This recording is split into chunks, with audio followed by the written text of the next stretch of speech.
দিত। আমার মেয়ের বিয়েতে দাওয়াত দিলাম, সেদিন উনি আসলেন। তখন তারেক সাহেব তো রাজনীতি করেন না, আমাদের এক চেয়ারম্যান, ওনাকে নিয়ে আসলেন, আমাকে বললেন আমি না যাওয়া পর্যন্ত কিন্তু বিয়ে শুরু হবে না।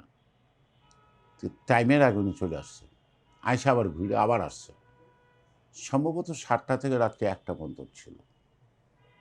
অর্থাৎ বিয়ের অনুষ্ঠানটাকে উনি একদম স্বচক্ষে সব কিছু দেখলেন। খাওয়ার টেবিলও দেখা গেল বরযাত্রীর লোকদের সাথে সবার সাথে সাধারণ টেবিলে বসে তাদের সাথে খাইলেন, কোনো আলাদা টেবিলে গেলেন না। আরেকটা কথা আমাকে বলছিল, আমি তোমার মেয়ের বিয়েতে যাব, এটা তো আমি দেখব, আরেকটাও আমার কিন্তু নির্দেশ আছে তোমার, কি ওই যে মোরগ পোলাও, বিরিয়ানি, এসব না।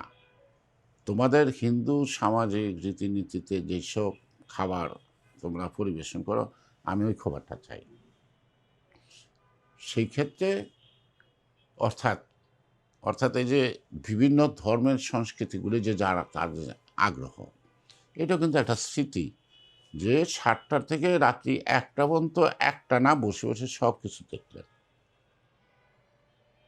দেখলেন। অর্থাৎ এই যে জানার আগ্রহটা সব কিছুর ব্যাপারে তার।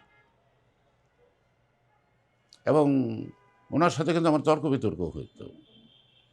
আরেকটা টাচি জিনিস আমি বলতে পারি, সেটা বেয়াদবি হবে কিনা আমি জানি না।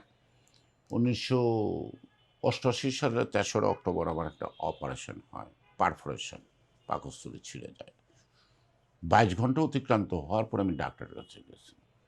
ডাক্তাররা আশা ভরসা ছেড়ে দিচ্ছে, মাত্র 2 ঘন্টা সময় আছে বাঁচার।